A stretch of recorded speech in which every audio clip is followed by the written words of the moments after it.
Hey guys, tonight we're heading to the front row of the Colosseum, the most prestigious seat in the Roman Empire, and quite possibly the worst place in the city to discover that a safety inspection has been skipped.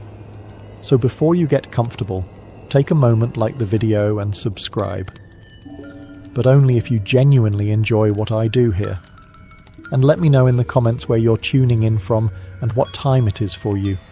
It's always fascinating to see who's joining us from around the world. Now, dim the lights, maybe turn on a fan for that soft background hum, and let's ease into tonight's journey together. Imagine that you are spending a perfectly ordinary day in ancient Rome. And by ordinary, I mean you are about to join 50,000 people gathering to watch armed men fight, exotic animals chase unfortunate victims, and an emperor judge the crowd's mood with the same seriousness modern people reserve for online reviews. You wake early because everyone else has the same idea. The streets leading to the Colosseum are already packed. Vendors are shouting. Citizens are pushing through the crowd. Somewhere nearby, someone is trying to sell questionable wine at an hour when respectable Romans should probably still be asleep. The massive amphitheatre rises above the city like a mountain of stone. And today, you have something special. A front row seat.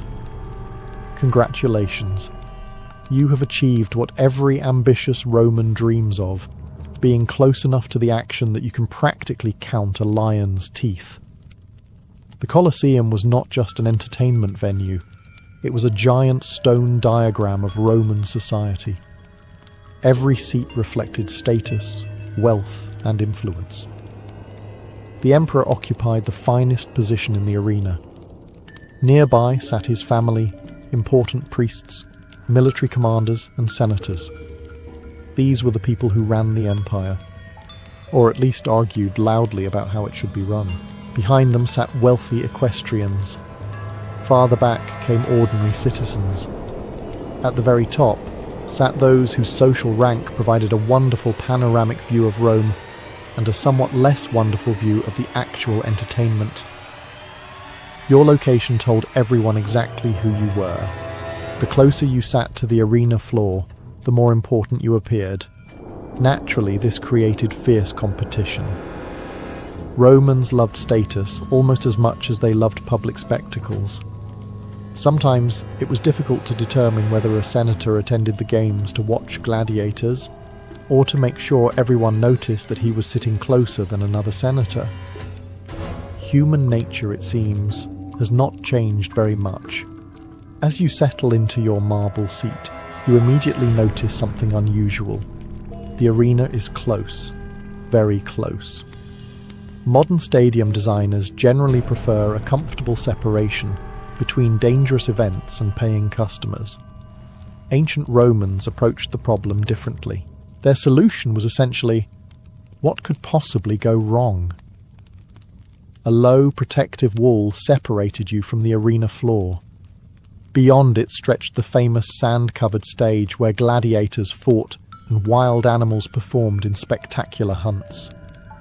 From your seat, you can hear conversations below.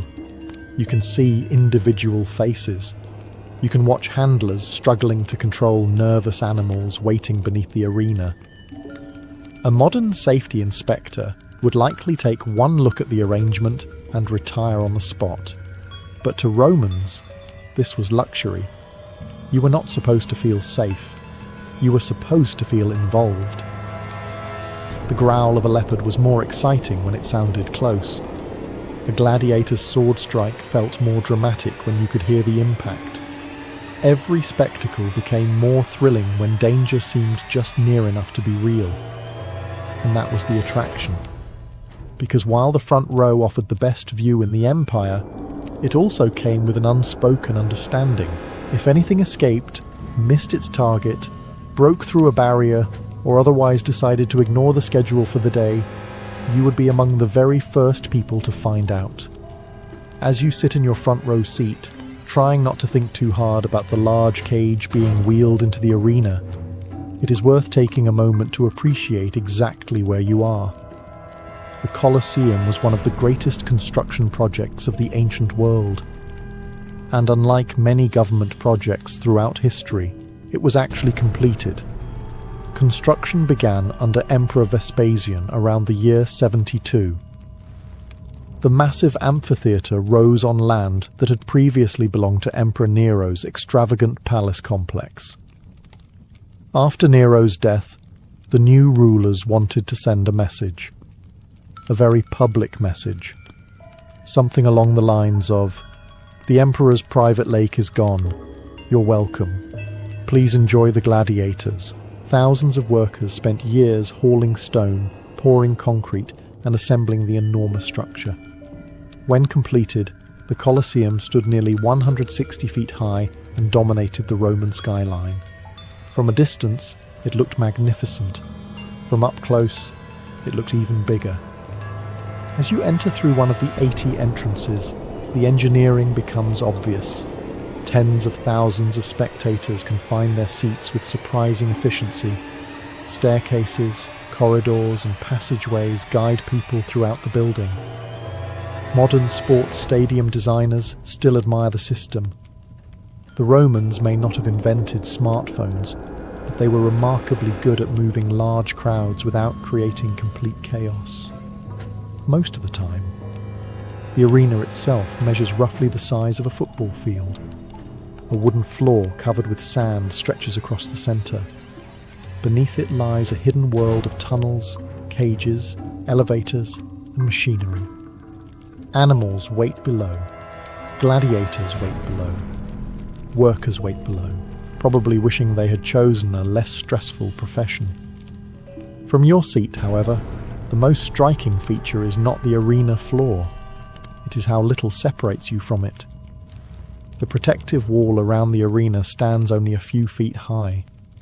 Additional barriers and metal screens existed in some areas, especially during animal hunts. Yet by modern standards, the distance between spectators and danger is astonishingly small. You could easily see every expression on a gladiator's face. You could hear animals roaring before they emerged. You could probably smell them too, which was an immersive experience nobody specifically requested. This closeness was entirely intentional. Romans did not come to the Colosseum merely to observe danger. They came to feel it. The crowd wanted excitement. They wanted tension. They wanted the sensation that something unexpected might happen at any moment. And as future chapters will reveal, sometimes something unexpected did happen, which was wonderful for the spectators sitting far away. For those in the front row, it was occasionally a much more personal experience. Now that you've settled into your expensive front row seat and admired the engineering marvel surrounding you, the morning entertainment is about to begin. And by entertainment, the Romans mean releasing large carnivores into an arena and seeing what happens. The morning portion of the games was usually dedicated to animal hunts, known as venaciones. These spectacles were among the most popular events in the Colosseum. Long before gladiators entered the arena, crowds gathered to watch exotic creatures from every corner of the empire. Lions arrived from North Africa. Leopards came from distant provinces. Bears were transported from forests hundreds of miles away. Occasionally, spectators could see elephants, rhinoceroses, crocodiles, ostriches, and animals most Romans had never encountered before. For many people in the audience, this was the closest thing to international travel they would ever experience. The animals, unfortunately, had not purchased tickets voluntarily. As the arena gates open, a lion emerges into the sunlight. The crowd erupts with excitement. From your seat you can see every detail, the muscles beneath its fur, the movement of its tail, the way it scans its surroundings. And suddenly you realise something. That lion is enormous. Ancient writers often describe the thrill of seeing such creatures up close. Modern zoos keep dangerous animals behind thick glass, wide moats, and multiple security systems. The Romans preferred a simpler approach. There's a wall. Is it a very tall wall? No. Good enough. The barrier surrounding the arena offered protection, but it was not particularly reassuring. During hunts, additional metal screens were sometimes installed to prevent animals from reaching spectators. Nets could also be stretched along portions of the arena's edge. The fact that these precautions existed tells us something important. The Romans clearly understood that wild animals occasionally had ideas of their own, and wild animals are famously poor at respecting event schedules. Imagine sitting only a short distance from a leopard sprinting across the sand. You can hear its claws scraping the ground. You can hear its growls. If it changes direction suddenly, dozens of spectators instinctively lean backward. Not because they believe the barrier will fail, but because every human instinct is screaming that this creature belongs much farther away. The front row experience was therefore unlike anything modern audiences encounter. You weren't simply watching danger, you were sharing the same space with it. Most days, the barriers held. Most days, the animals stayed exactly where they were supposed to stay. But the reason spectators felt genuine excitement was because everyone understood one uncomfortable fact. Animals do not know they are participating in a carefully organised Roman entertainment programme. They only know that they are trapped, frightened, and surrounded by noise. And that occasionally made things very interesting for the people sitting closest to the arena. The reassuring thing about sitting in the front row of the Colosseum was that the Romans had installed barriers between you and the wild animals. The less reassuring thing was that the Romans felt the need to keep improving those barriers. That is usually a sign that something has gone wrong before. As the morning hunts became more elaborate, emperors competed to stage increasingly impressive spectacles. Hundreds of animals could appear during a single event. Exotic beasts were transported across continents to astonish Roman audiences. The larger the spectacle became, however, the more opportunities there were for chaos. And chaos has a habit of finding weaknesses. Ancient writers occasionally mention animals escaping control during public games. Not necessarily every week, and not necessarily in the Colosseum itself, but enough incidents occurred throughout the Roman world to keep spectators aware that things did not always go according to plan. A frightened animal is unpredictable. A wounded animal is even worse. Imagine sitting comfortably in your marble seat as hunters pursue a leopard across the arena. The crowd is cheering. The hunters are confident. Everything appears under control. Then the leopard decides it has absolutely no interest in the script prepared for today's performance. Instead of running where expected, it suddenly charges toward the arena wall. The audience gasps. People in the front rows instinctively pull back. Nobody knows exactly what will happen next. Perhaps the animal collides with the barrier and retreats. Perhaps the nets hold. Perhaps several very nervous handlers earn their wages all at once. Either way, your heart is probably beating faster than it was a moment ago. Roman engineers understood these risks. Protective nets were installed around sections of the arena. Metal rollers were sometimes placed on top of barriers to prevent climbing animals from gaining traction. Think about that for a moment. Someone specifically designed anti-lion architecture, which suggests that somebody, somewhere, had previously looked at a lion climbing something and decided improvements were necessary. Even when escapes were rare, the possibility remained part of the attraction. The audience loved uncertainty. Safe entertainment was available elsewhere. People attended the Colosseum because they wanted excitement. And nothing creates excitement quite like a reminder that the angry bear weighing several hundred pounds is not entirely committed to remaining on the correct side of the fence. Most spectators returned home safely after the games. Most animals never came close to the crowd, but every person sitting in those prestigious front row seats understood a simple truth. The barrier separating them from the arena was not there for decoration. It existed because, from time to time, the Colosseum's most dangerous performers forgot where the audience ended and the show began. By now, you may be thinking that the greatest danger in the front row came from lions, leopards, and other animals capable of removing your confidence in a matter of seconds. That was certainly one concern. Unfortunately, the Romans had worked hard to provide a wide variety of hazards. Once the morning hunts concluded, the arena remained filled with men carrying weapons. Lots of weapons. Sharp weapons. Weapons specifically designed to travel through the air at alarming speeds. And from your front row seat, you were close enough to appreciate every detail. Hunters used spears and javelins against animals. Gladiators occasionally threw weapons during combat. Special performers demonstrated military skills. Sometimes staged battles involved dozens of participants moving across the arena at once.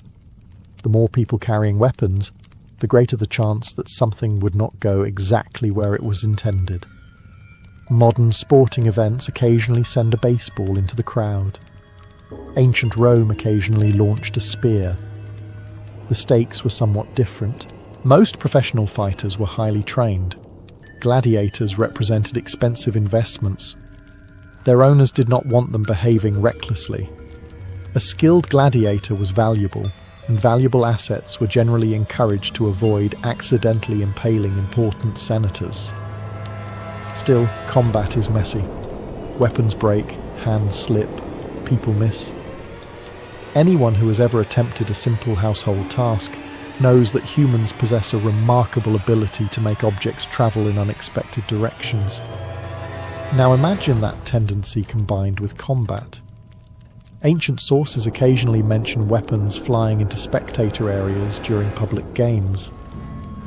Such incidents appear to have been uncommon, but uncommon becomes much more noticeable when the object in question is a sharpened piece of metal. Even when no weapon entered the audience, the front row experienced plenty of collateral effects.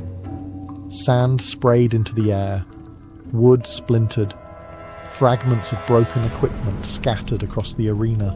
A powerful strike could send pieces of shields flying. A charging animal might kick up clouds of dust. The people nearest the action received the most immersive experience available in the Roman Empire, whether they wanted it or not. Imagine spending good money on an excellent seat, only to return home covered in sand and explaining to your family that part of a gladiator's shield somehow landed in your lap. On the positive side, you would have an interesting story, assuming the story ended well. The Romans accepted these risks because closeness created excitement.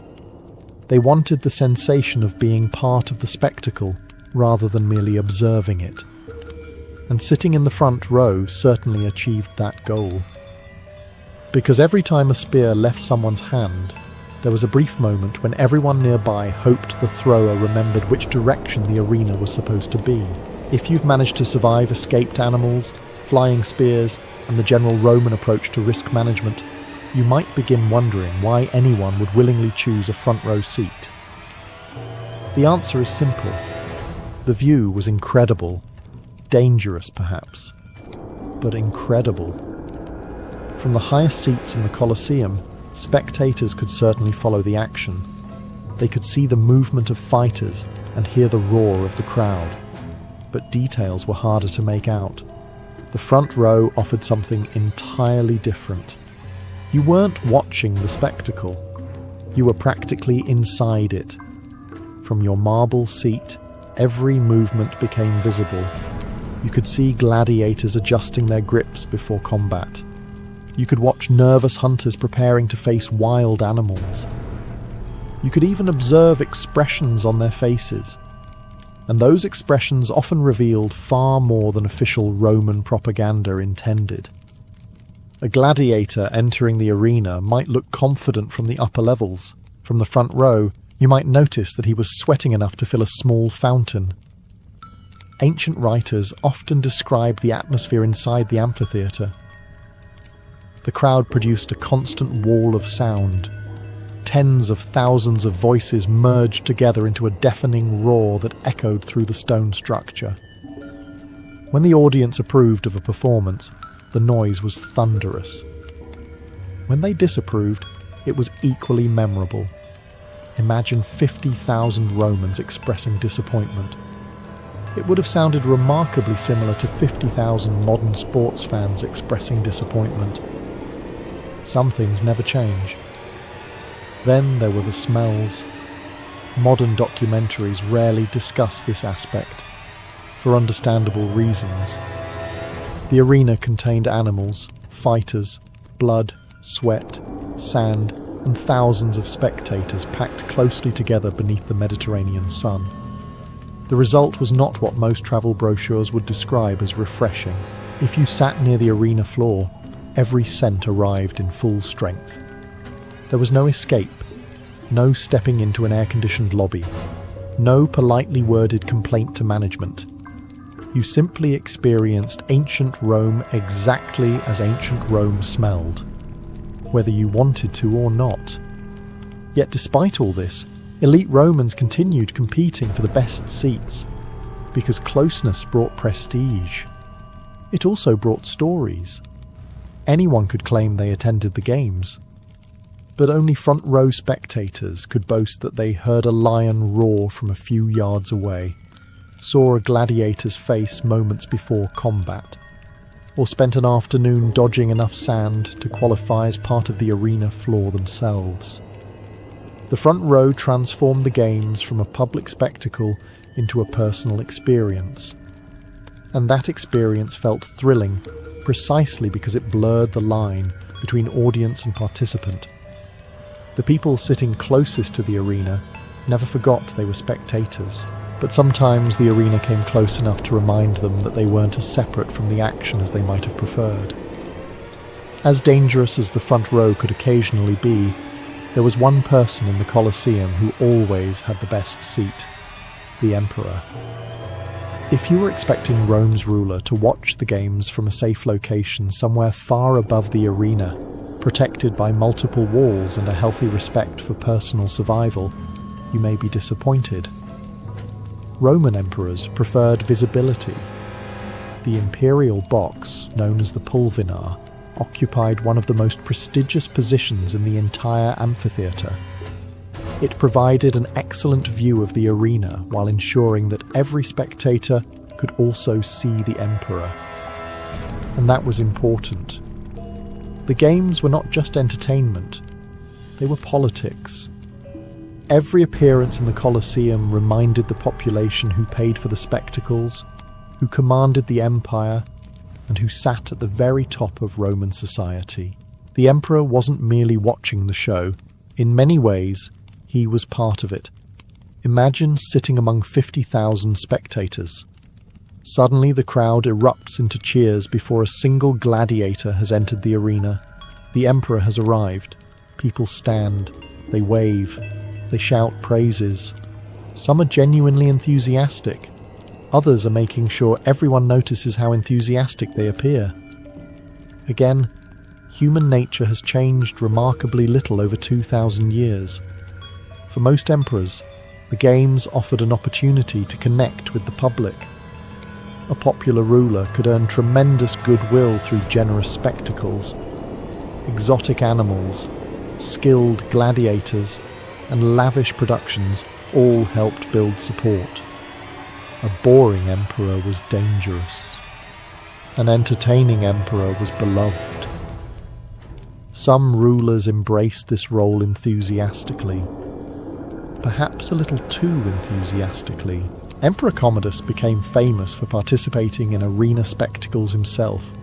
He fought animals, displayed his supposed combat skills, and presented himself as a heroic figure.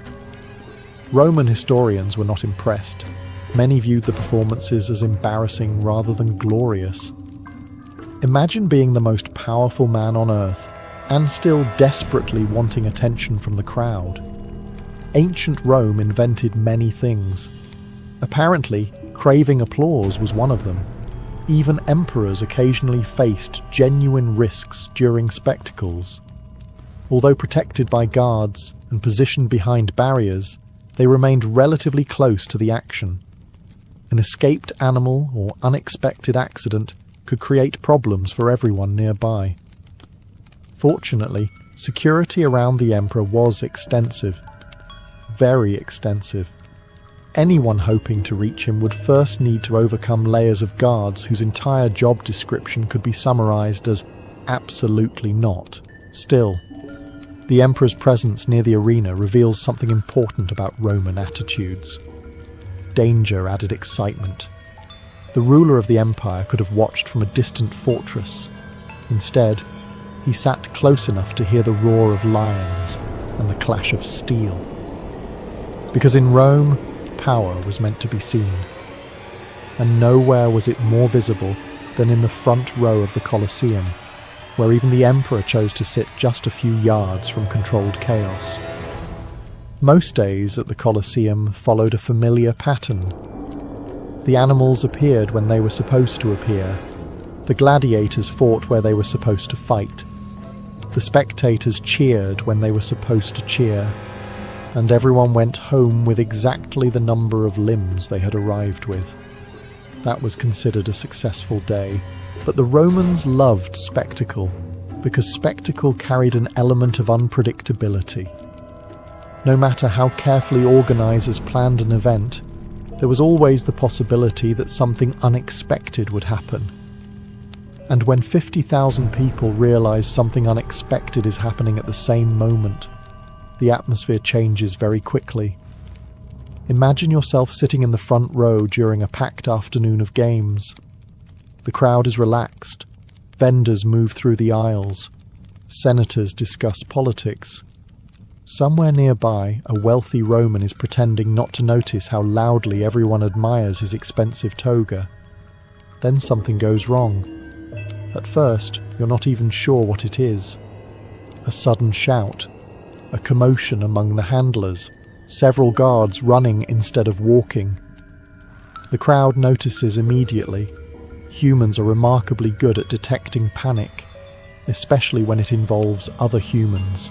The noise level shifts. Conversations stop. Thousands of eyes focus on the same spot.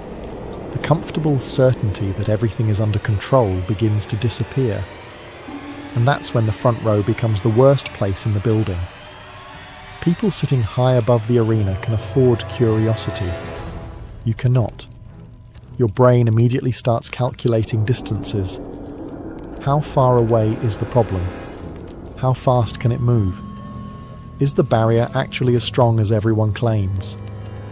Questions that never seemed important 5 minutes ago suddenly become very important indeed. Ancient writers occasionally described moments when crowds became frightened during public spectacles. Sometimes animals behaved unpredictably. Sometimes accidents interrupted performances. Sometimes rumours spread through the audience faster than facts. The result could be a wave of anxiety moving through tens of thousands of people. The Romans were not immune to panic. They were simply better dressed while experiencing it. One moment the crowd might be laughing and cheering. The next moment everyone is leaning forward searching for answers. Then comes the most uncomfortable phase of all, waiting. Waiting to learn whether the disturbance is minor or serious. Waiting to discover whether the guards are responding to a genuine threat or merely a performer who has forgotten where he is supposed to stand. Waiting while your imagination creates increasingly dramatic possibilities. Usually, the situation was resolved quickly.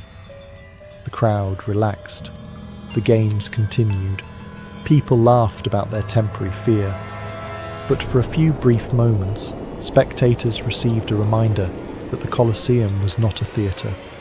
It was a place filled with dangerous animals, armed men, and thousands of excitable humans. By now, it may seem strange that anyone would willingly pay for the privilege of sitting closest to lions, gladiators, and whatever disaster happened to be scheduled for the afternoon. Yet the front row remained one of the most desirable locations in all of Rome, because the front row was never just about watching, it was about being watched. As you take your seat near the arena floor, thousands of people can see you. Spectators entering the Colosseum immediately notice who occupies the prestigious lower sections. The closer a person sits to the arena, the more important they appear, and Romans cared deeply about appearances. In fact, they may have cared a little too much. A senator entering the Colosseum was not simply attending the games, he was making an entrance. His white toga, marked by the broad purple stripe of his rank, instantly announced his status to everyone around him. You could think of it as the Roman version of a luxury sports car. Less horsepower, more fabric. The front rows became a place where Rome's elite displayed their wealth and influence. Important politicians sat where everyone could see them. Military commanders occupied honoured seats. Priests and magistrates appeared before the public in carefully arranged positions. The games provided entertainment. The seating provided social theatre. Imagine arriving at the Colosseum and discovering you've been assigned a seat several rows farther back than your rival. You would still be close to the action, but your rival would know. His friends would know. The crowd might not notice, but you would notice, and that was enough. Roman society operated on reputation. Public image mattered enormously. A prestigious seat reinforced your position within the social hierarchy. This explains why front row spectators accepted risks that might seem absurd today. The danger was part of the attraction. A senator sitting calmly while a roaring lion passed nearby projected confidence and authority. Jumping backward every few minutes projected rather different qualities. Not that anyone could entirely suppress their instincts. Even the most dignified Roman could become surprisingly athletic if a leopard suddenly changed direction. The crowd understood this. Moments of tension often produced laughter, as spectators reacted to unexpected scares. 1 minute, an aristocrat looked like a statue of Roman virtue. The next minute, he was discovering muscles he hadn't used in years. Yet once the danger passed, everyone settled back into their seats and resumed pretending they had never moved at all. That was the unwritten rule. No matter how alarming the spectacle became, maintaining dignity remained important. Because in the Colosseum, status was displayed as publicly as the games themselves, and if you occupied the front row, every spectator in Rome was watching not only the arena, they were watching you. If a normal day at the Colosseum involved lions, gladiators, executions, and enough weapons to concern a modern insurance company, special events took things to an entirely different level. Roman emperors were constantly competing with one another. Not through elections, not through debates, but through increasingly outrageous entertainment. Each ruler wanted to stage spectacles that people would remember for years. If the previous emperor displayed 50 exotic animals, perhaps you would display 100. If he organised a grand hunt, perhaps you would organise the largest hunt anyone had ever seen. The result was an escalating competition in extravagance, and whenever spectacles became larger, the opportunities for disaster grew larger as well. Imagine arriving at the Colosseum and discovering that hundreds of animals are scheduled to appear during the day's events. Not dozens. Hundreds. Lions, leopards, bears, wolves, wild boars, ostriches, and creatures imported from provinces many Romans could barely locate on a map. The arena floor becomes a controlled wilderness, or at least it is supposed to be controlled. The more animals involved, the harder control becomes. A handler loses track of one creature. A gate opens at the wrong moment. A frightened animal runs somewhere unexpected. Suddenly, the people sitting closest to the arena become very interested in the quality of Roman engineering. Some emperors pushed spectacles even further. Emperor Trajan famously celebrated military victories with games that reportedly lasted for months. Thousands of animals and countless combatants participated in the festivities. The scale was astonishing. So was the logistical challenge. Coordinating such enormous events required armies of workers, trainers, guards, and organisers. Every moving part increased the possibility that something might go wrong. And sometimes things did, not necessarily catastrophically, but enough to keep the audience alert. Then there were the elaborate staged hunts. Artificial landscapes could be constructed inside the arena. Trees, rocks, and scenery transformed the space into a miniature wilderness. Animals emerged from hidden entrances while hunters pursued them across the sand. The crowd loved it. The participants probably had mixed feelings. From your front row seat, these spectacles felt incredibly immersive. You weren't simply watching a performance. You were sitting beside a performance involving dozens of frightened animals, armed men, and complicated machinery operating under enormous pressure. Remarkably, most events succeeded. The shows continued. The crowd cheered. The emperor received applause. Yet every grand spectacle carried a hidden truth. The larger the production became, the more fragile it became, because when hundreds of animals, thousands of workers, and tens of thousands of spectators gathered in one place, perfection was almost impossible. And for the people in the front row, even a small mistake could become a very memorable afternoon. As the morning animal hunts came to an end, workers entered the arena to prepare for the next phase of the day's entertainment. And if you happened to be sitting in the front row, this was often the moment when the atmosphere changed. The excitement remained. The crowd remained. But the mood became noticeably darker. The midday events were usually reserved for public executions. Unlike gladiatorial contests, which celebrated courage and skill, these spectacles focused on punishment. The individuals brought into the arena were criminals, prisoners of war, deserters, rebels, or people condemned by Roman courts, at least according to official records. Whether every condemned person actually deserved their fate is a question Roman authorities were generally not interested in discussing. As a spectator, you immediately noticed the difference. Gladiators entered the arena armed and trained. The condemned often entered with little chance of survival. Sometimes executions involved wild animals. Sometimes they involved armed guards. Occasionally they became elaborate theatrical productions based on mythology. Unfortunately for the participants, Roman theatre occasionally included real deaths. Imagine sitting in the front row as a condemned prisoner is forced to reenact a famous mythological story. The crowd watches. The emperor watches. Everyone knows how the story will end, including the person standing in the arena. The Romans considered these spectacles demonstrations of justice and authority. Public punishment reinforced the idea that the state possessed absolute power. Fear was part of the lesson, and lessons tend to attract larger audiences when lions are involved. For spectators closest to the arena, these events could be more unsettling than gladiatorial combat. A gladiator at least possessed a chance. The condemned usually did not. The front row offered an uncomfortable level of detail. You could see facial expressions. You could hear voices. You could observe reactions that were invisible to spectators seated high above. This closeness made the experience more personal, and sometimes more difficult to ignore.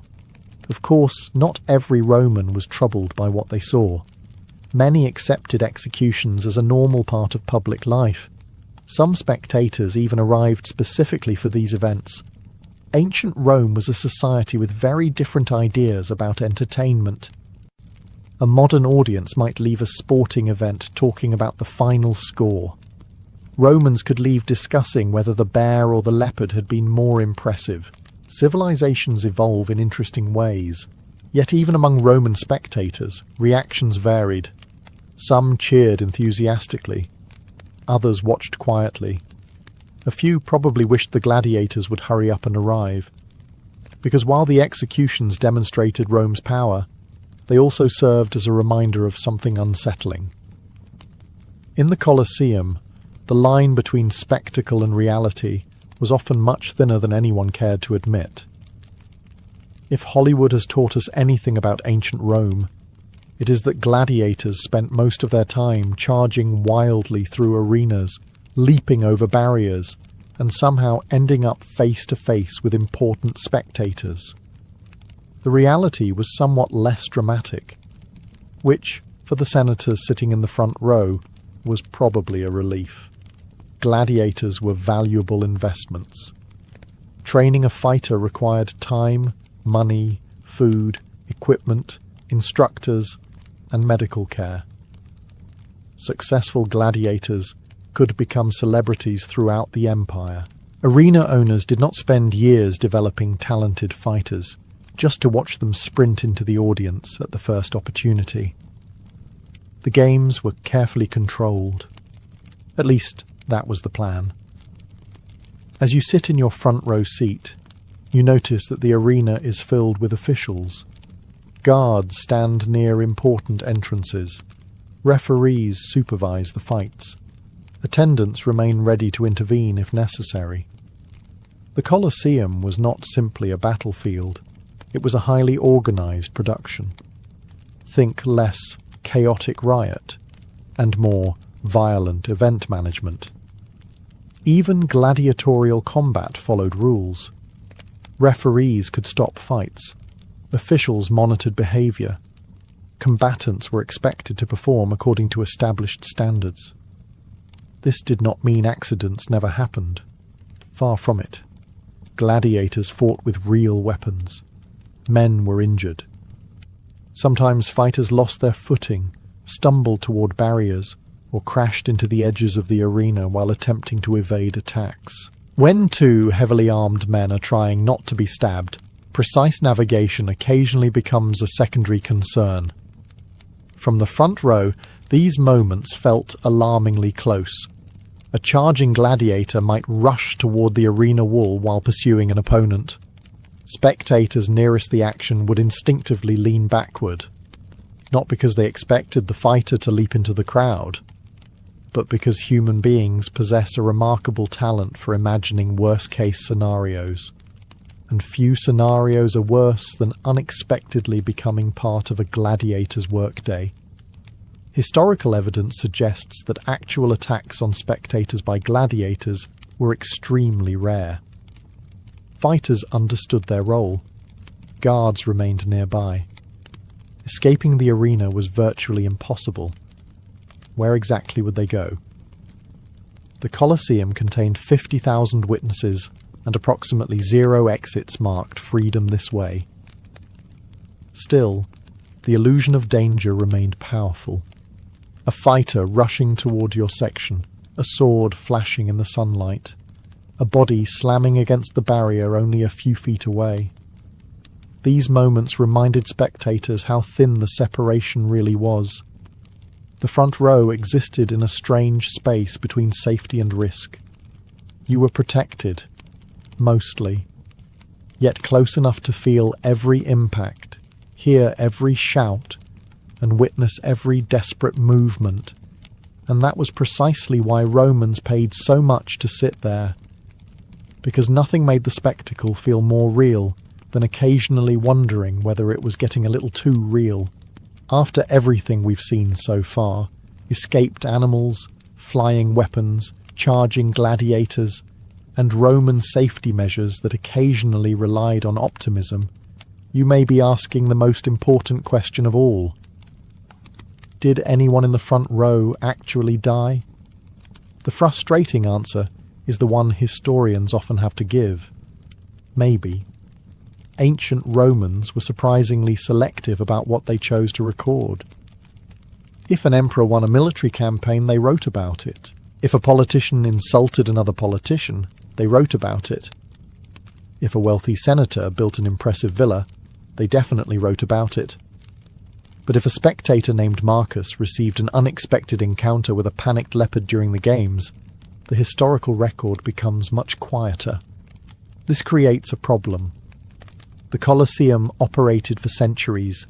Millions of spectators attended events. Yet surviving accounts focus primarily on emperors, gladiators, and major spectacles rather than individual audience members.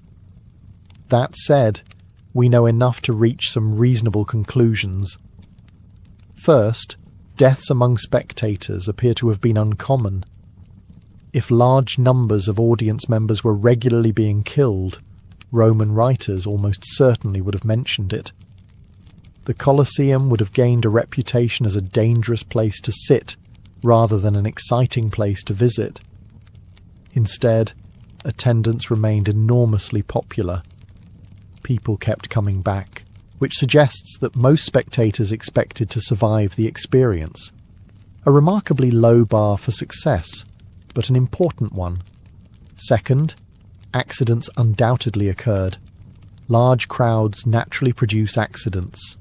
Add thousands of animals, weapons, performers, and complex machinery, and occasional injuries become almost inevitable. History provides examples from other Roman arenas where spectators were harmed during chaotic events. Crowd crushes happened. Structures sometimes failed. Animals occasionally escaped control. The Roman world was not immune to disasters.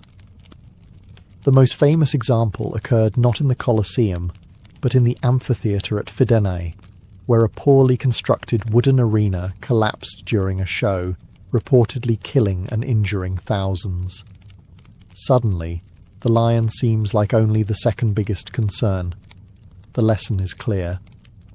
The greatest danger to spectators often wasn't a gladiator or a tiger. It was being surrounded by enormous crowds inside ancient structures where modern building inspectors had not yet been invented. As for the front row itself, it probably carried slightly greater risks than other sections. You sat closer to animals, closer to combat, closer to accidents, closer to everything. Yet even then, death was the exception rather than the rule.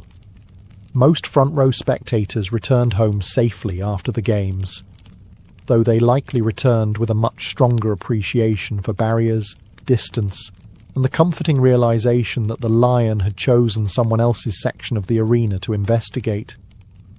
So, after spending a day in the Colosseum, watching wild animals charge across the sand, seeing gladiators clash with steel, listening to 50,000 Romans roar with excitement, and occasionally questioning the wisdom of sitting so close to all of it, we finally arrive at our original question. How dangerous was the front row of the Colosseum? The answer is surprisingly Roman. Dangerous enough to be exciting, safe enough to keep selling seats. The reality sits somewhere between modern imagination and historical fact. If you picture front row spectators being regularly eaten by lions, history offers little evidence for that. The Colosseum functioned for centuries because it generally worked. The barriers usually held. The guards usually maintained control. The animals usually remained where they were supposed to remain. Usually. And that word did a tremendous amount of work, because the front row was never completely safe. You sat only a short distance from powerful predators. You watched armed men fight with real weapons. You occupied seats near machinery, animals, crowds, and spectacles that could become unpredictable in an instant. Modern audiences tend to expect absolute safety. Romans expected reasonable safety. These are not the same thing. A Roman senator likely understood that attending the games involved certain risks. But he also understood that prestige required visibility. Important people sat in important places, and important places happened to be very close to lions. That was simply part of the arrangement. In many ways, the front row symbolized the Roman Empire itself. It was grand, it was impressive, it projected confidence, and underneath that confidence was a quiet acceptance that life could be dangerous. The Romans admired courage. They respected displays of composure under pressure. Sitting calmly while a leopard prowled nearby sent a message about status and character. Of course, privately, many spectators were probably just hoping the leopard felt equally calm. As the sun begins to set and the crowd slowly leaves the Colosseum, you rise from your seat one final time. The arena floor is covered with footprints. Workers are already preparing for tomorrow's events. Thousands of spectators stream toward the exits, discussing the day's most memorable moments. And that may be the greatest clue of all. The Romans did not leave talking about the safety barriers. They talked about the excitement, the danger, the feeling of being close to something extraordinary. Because the front row of the Colosseum was never meant to make you feel comfortable. It was designed to make you feel alive. And 2,000 years later, that combination of danger, spectacle, and human curiosity is precisely why we are still talking about those seats today. In Celtic society, a king could possess hundreds of warriors, vast herds of cattle, and enough land to ride across for days. He might win battles, build alliances, and intimidate his rivals. Yet none of those achievements guaranteed that future generations would remember him. For that, he needed a bard. To modern ears, this sounds almost absurd. If you were assembling a tribe, you would probably choose a few extra warriors before selecting a poet. A warrior can protect your cattle. A poet, at first glance, appears capable only of describing the cattle in unusually flattering language. The Celts saw things differently. Across Ireland, Scotland, Wales, and much of the ancient Celtic world, memory was one of the most valuable resources a society could possess. Long before printing presses, government archives, or shelves packed with books, history survived because certain people carried it in their minds. Those people were the bards. Imagine entering a great timber hall on a winter evening. Rain beats against the roof. Smoke curls upward from a central fire. Warriors crowd the benches with cups of ale in hand. At the far end sits the king, surrounded by nobles and champions. Then the bard rises. Almost immediately the room grows quiet. No one wants to miss what comes next. The bard begins reciting the deeds of ancestors long dead. He names kings, battles, marriages, victories and heroic journeys. Generations unfold through spoken verse. Events that happened centuries earlier suddenly feel alive again. For the audience, this is not merely entertainment. It is history. It is identity. It is proof of who they are. A ruler's authority often depended on ancestry. If a king claimed descent from famous heroes or legendary founders, the bard preserved that claim. If a noble family wished to demonstrate its importance, the bard could recite its lineage before an entire gathering. Without poets, many of these memories might disappear forever. This gave bards extraordinary influence. They became historians, genealogists, diplomats, advisors, and guardians of cultural memory. Their words helped shape how rulers were viewed by both allies and rivals. But their power extended even further. A talented bard could immortalize a king through praise. Songs celebrating victories might travel across entire regions. Future generations could remember a ruler centuries after his death. Yet the opposite was also true. A biting satire could humiliate a nobleman in front of his peers. In a society built heavily on honour and reputation, public mockery was no small matter. Some rulers feared a bard's sharp tongue almost as much as an enemy's spear. A warrior could win glory on the battlefield. A bard decided whether anyone would remember it. If becoming a warrior in Celtic society required strength, courage, and skill with weapons, becoming a bard demanded something far more intimidating. You had to study, for years, possibly decades.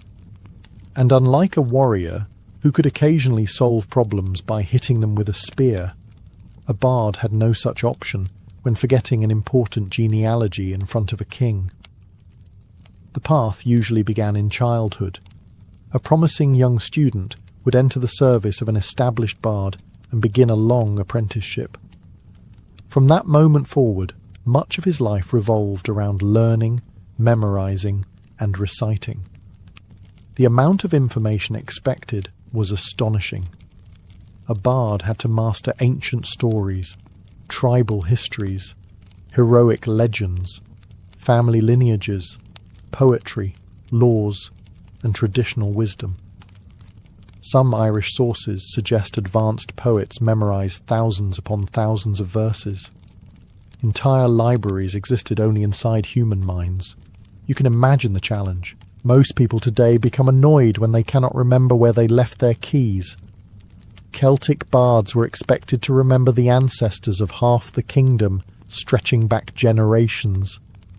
Training methods reflected the seriousness of the task. Students often learned through constant repetition. Verses were recited aloud again and again until they became second nature. Teachers corrected every mistake.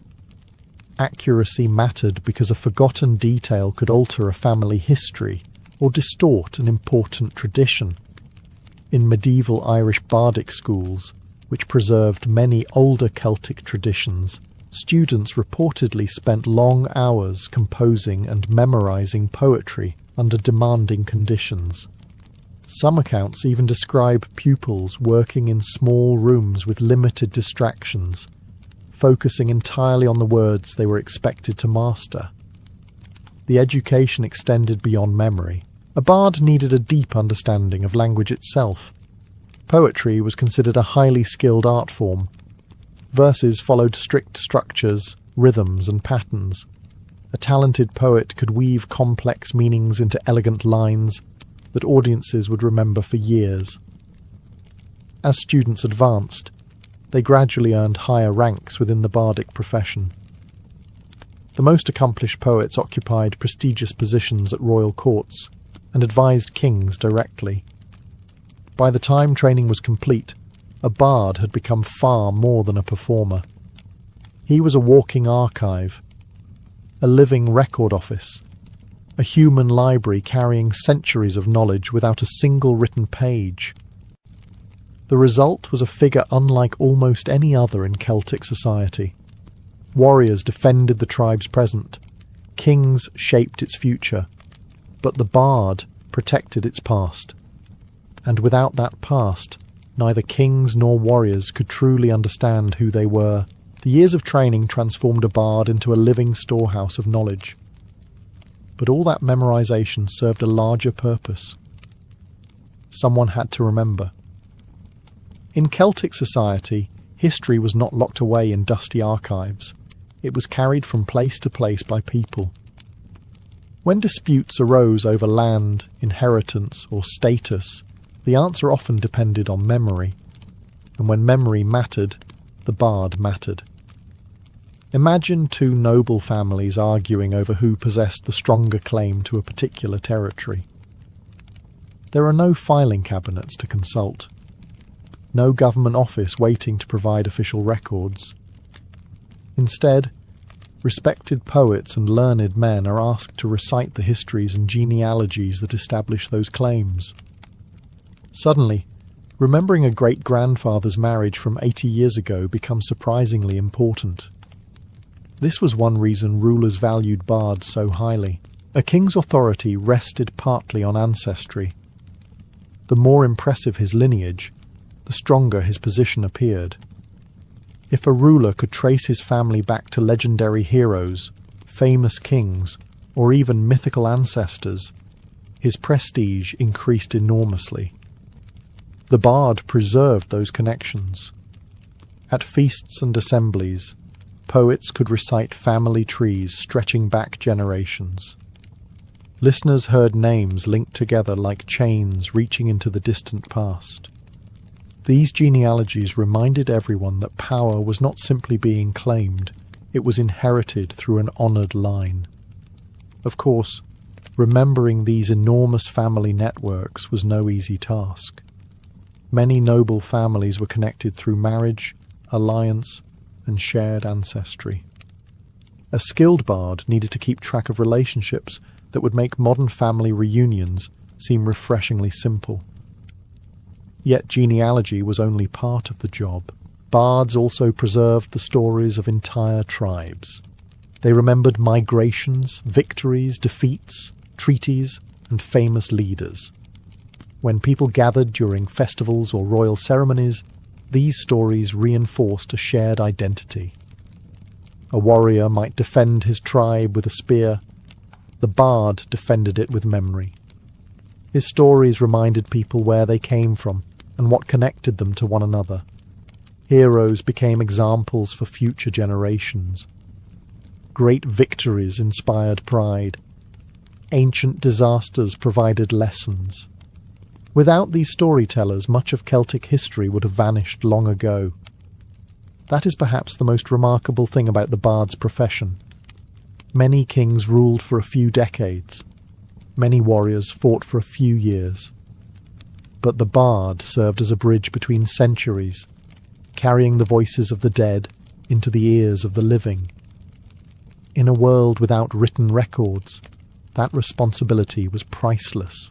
The bard's knowledge of history and genealogy made him valuable. But it was inside the king's hall that his importance became impossible to ignore. Picture a royal feast in Celtic Ireland or Britain. The fire crackles in the centre of a great timber hall. Noble guests arrive from neighbouring territories. Warriors boast about recent victories. Servants move between benches carrying platters of roasted meat and overflowing drinking horns. At the head of the gathering sits the ruler. Nearby sits someone almost as important, the bard. His position was no accident. Seating arrangements in Celtic society reflected status, and respected poets were often given places of honour close to the king himself. This was a public reminder that words carried power. As the feast progresses, the bard begins his performance. He recites poems celebrating the ruler's generosity. He recounts famous victories won by the king's ancestors. He reminds everyone present of ancient alliances, heroic deeds, and noble traditions. The audience listens carefully, partly because the stories are entertaining, partly because they are educational, and partly because no one wants to be the person caught sleeping during a performance that includes their own family history. The bard's role extended beyond simple praise. Every recital reinforced the social order of the kingdom. The king was reminded of his duties. Warriors heard their courage celebrated. Noble families saw their place within society reaffirmed. A well-crafted poem could strengthen loyalty more effectively than a dozen speeches. People tend to remember stories. Very few people remember administrative announcements. The bard understood this perfectly. Through carefully chosen words, he shaped how events were viewed. A difficult victory could become a legendary triumph. A generous gift could become evidence of a ruler's greatness. A diplomatic alliance could be presented as the fulfillment of ancient destiny. This influence required skill and caution. A bard could not simply invent history. Audiences knew many of the events being described. Exaggeration was expected, but credibility still mattered. The finest poets balanced truth, tradition, and artistry in ways that elevated their patrons without losing the audience's trust. For kings, this was invaluable. A ruler could command obedience through force. He could collect tribute through authority. But earning admiration was much harder. That is where the bard excelled. Night after night, feast after feast, he transformed political power into something far more enduring: reputation. And in Celtic society, a king's reputation could outlive his kingdom, his descendants, and even the hall where the poem was first sung. The bard's ability to praise a ruler was valuable. His ability to criticize one was terrifying. In Celtic society, words were not viewed as harmless sounds drifting into the air. They carried weight, they shaped reputations, they influenced how entire communities viewed an individual. Because honour was one of the foundations of Celtic culture, damaging a person's reputation could have serious consequences. This gave the bard a unique kind of power. While warriors wielded spears and kings wielded authority, poets wielded something far less visible, but often just as effective: public opinion. One of the bard's sharpest weapons was satire. A skilled satirical poem could humiliate a nobleman before his peers. It could expose greed, cowardice, arrogance, or broken promises. Worse still, the mockery might spread beyond a single gathering, carried by travellers, and repeated in halls far from where it was first spoken. Imagine spending years building your reputation as a fearless warrior, only to become famous because a bard composed a clever verse comparing your bravery to that of a frightened sheep. The embarrassment could be difficult to escape. Many Celtic traditions treated satire with remarkable seriousness. In Irish literature, poets are sometimes described almost as possessing magical abilities through their words. Some stories even suggest that a powerful satire could bring shame, misfortune, or physical blemishes upon its target. Whether people literally believed such things or not, the underlying message was clear. Poets were not individuals to offend lightly. This influence acted as a subtle check on rulers and nobles. A king could punish ordinary critics, he could intimidate rivals, but openly mistreating a respected bard carried risks. The poet's response might spread through the kingdom, damaging the ruler's standing among allies and subjects alike. As a result, many rulers treated their court poets with considerable respect. Generous gifts were common. Land grants, valuable clothing, livestock, and privileged positions at court helped ensure good relations. Supporting a bard was